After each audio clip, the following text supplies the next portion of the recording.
let's talk about hand sewing curves today.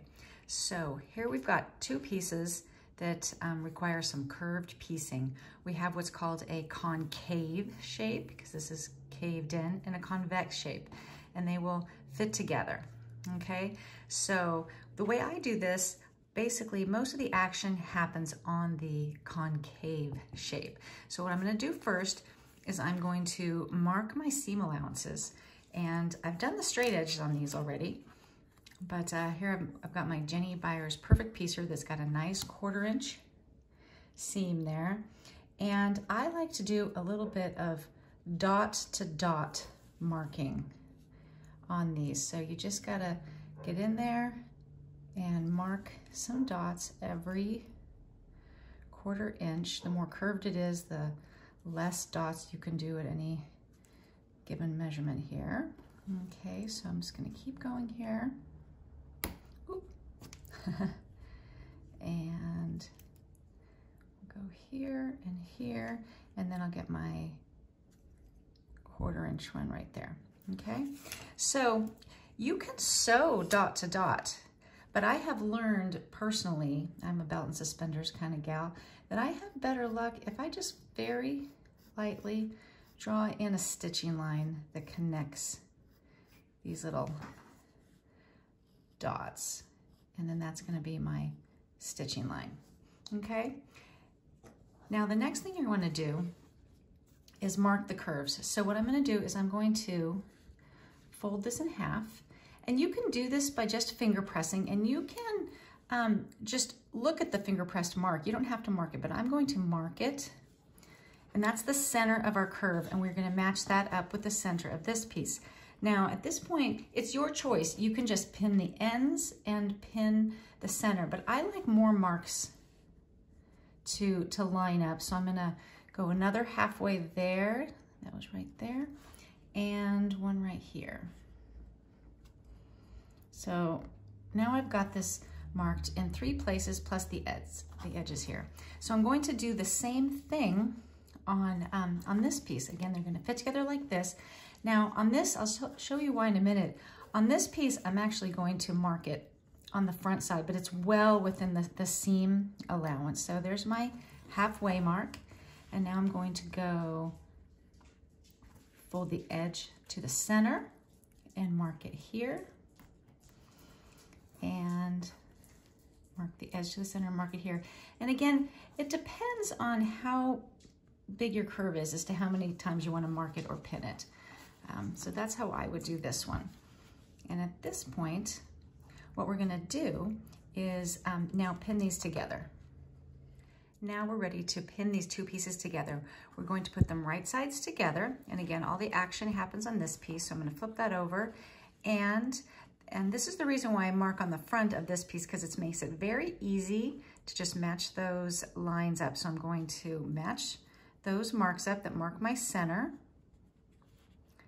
And then I'm gonna do the same thing right here. I'm going to match those two marks up that mark that matching point. And then I will match up the corners, the edges, right there. And sewing curves has really made me a convert to these short pins because they don't stick you.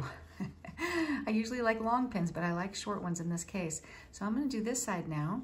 Again, I'm just gonna match those lines up and pin here. Now, how much you pin is definitely a matter of personal preference, as in everything in sewing seems to be. And right here, I'm gonna do this one. And some people might call this enough. Okay, so it looks all a little bit sort of crumply here, but trust me, that's going to work out. Now, I personally like to do another pin between each of these because I think it just really keeps your edges together. And again, there's more material on the top than the bottom here. And so you want to make sure that those are kind of tight against each other. Just kind of smooth it. Just need one pin there. And we're gonna do the same thing right here. We're gonna match those up. And then one more pin and we will take a look at it right here. All right, and so this is what it looks like. And because it's easier to ease in the fabric when it's on the top, we're gonna sew. I'm right-handed, I'm gonna go right to left here, just right on the stitching line, just as you normally would. So let me go thread a needle and I'll be back and show you what it's like to sew this. All right, let's get stitching here. I've got a needle threaded. I'm gonna take that pin out and get my needle right in on the corner. I'm gonna do a little back stitch. I like to put a thimble on my middle finger to push the needle through. I don't put a thimble on this finger, which has developed quite a callus, because I really like to feel as I push the needle in, it touches my finger, and then I know that's where it needs to come right back up. And so we're just gonna do our normal rocking stitch here. All the action happens in your left hand here, of moving the fabric back and forth.